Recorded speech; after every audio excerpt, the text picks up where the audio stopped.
appelle 30 000 et 25 000, là, ça, c'est au coup au bois. I wish.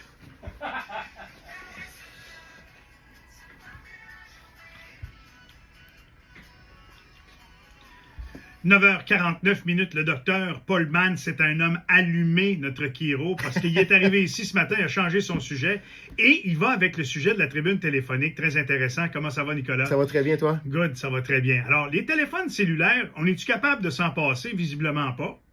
Effectivement. On en a besoin dans notre quotidien, même en tant que chiropraticien, en 2024.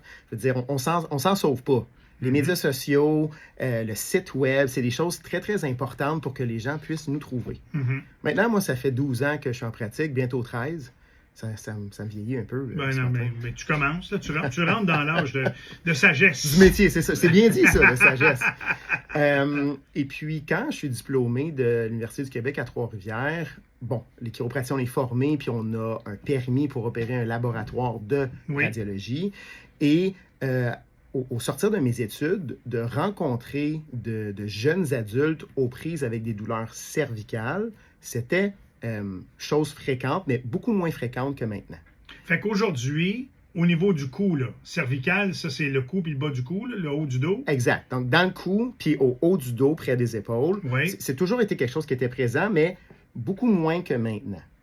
Et l'autre chose que je veux avancer ce matin en lien avec la tribune téléphonique, c'est que quand on prend des radiographies parce qu'on a une indication de le faire, maintenant, il y a des jeunes de 20 ans qui commencent déjà à présenter des signes de dégénérescence discale, des signes d'arthrose cervicale. Fait que là, le monde, ils comprennent pas trop la relation entre le téléphone puis la colonne vertébrale. Exact.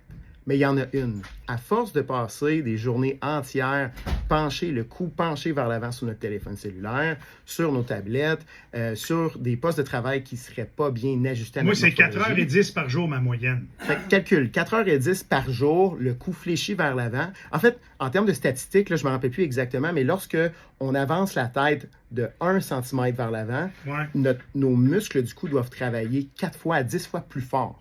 Pour nous tenir la tête là. Pour nous tenir la tête. Puis quand on a le cou penché vers l'avant, bien, ça augmente énormément le moment de force sur les disques intervertébraux.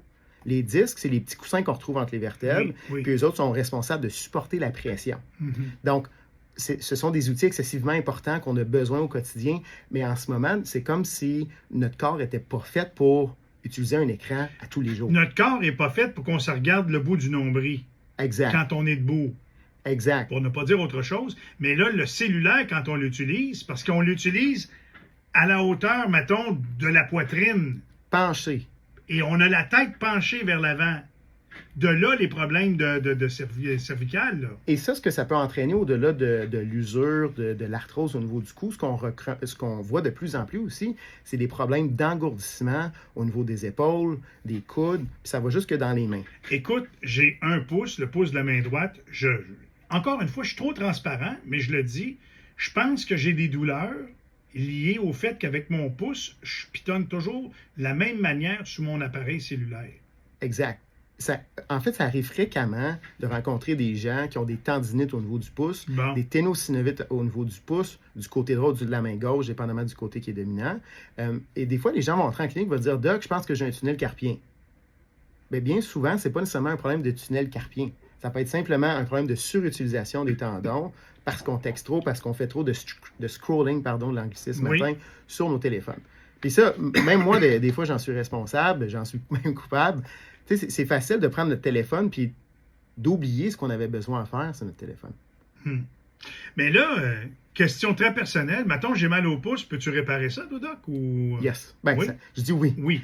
Après un examen, mais c'est sûr qu'un problème qui est associé à un tendon, un problème qui est associé à un muscle, ou même qui pourrait entraîner un problème articulaire au niveau du pouce, oui, c'est des choses qu'en chiropratique, on peut traiter absolument. Mais ce qui est important de faire comprendre aux patients, c'est que même si le traitement va les aider à les soulager, si la cause de la blessure initiale n'est pas enrayée, bien, ça va avoir tendance à revenir. Bien que le téléphone, je l'ai dans les mains. Là, je vous décris ma position. Là. J'ai la tête penchée, inclinée vers le bas. Je regarde mon appareil cellulaire. Qu'est-ce qu'il faut que je fasse pour avoir une posture correcte, pour ne pas me faire trop mal, puis d'être capable de travailler avec ça? Quand on tient le téléphone dans nos mains, il faudrait qu'on le tienne à la hauteur des yeux. OK. Puis quand on commence à fatiguer des épaules puis des bras, ben c'est signe que ça fait un petit peu trop longtemps qu'on utilise notre téléphone. Ça, c'est la première chose. La deuxième chose, comme tu le vois en studio ce matin, j'utilise un lutrin parce que je me filme. D'utiliser un petit tripode lorsqu'on a besoin de, je sais pas, de visionner une vidéo, ben ça va aider à garder une posture optimale au niveau cervical. Ouais. D'utiliser un lutrin lorsqu'on a besoin de lire quelque chose sur notre tablette, ben ça va nous permettre d'avoir une posture qui est optimale. Ce qu'il faut garder en mémoire, c'est la hauteur des yeux. Exactement ça. Comme un écran de bureau, lorsqu'on est bien assis droit, le dos bien adossé au niveau de la chaise, bien, il faudrait que nos yeux arrivent avec le milieu de l'écran. C'est la même chose. La même chose est vraie avec le téléphone, en fait. Maudite bonne chronique. Je pense que oui. Oui, vraiment. S'il y a des gens qui veulent vous rejoindre, kiroalinea.ca. Merci beaucoup, Doc. Merci à toi. À la semaine prochaine. Yes, sir. 9h54. Je pense qu'on a fait le tour de la question du cellulaire ce matin, surtout ses angles, médias sociaux, heures d'utilisation, philosophie de vie, posture avec le Kiro. Je ferme mon cellulaire. On se retrouve demain matin, 5h30. Bye bye tout le monde.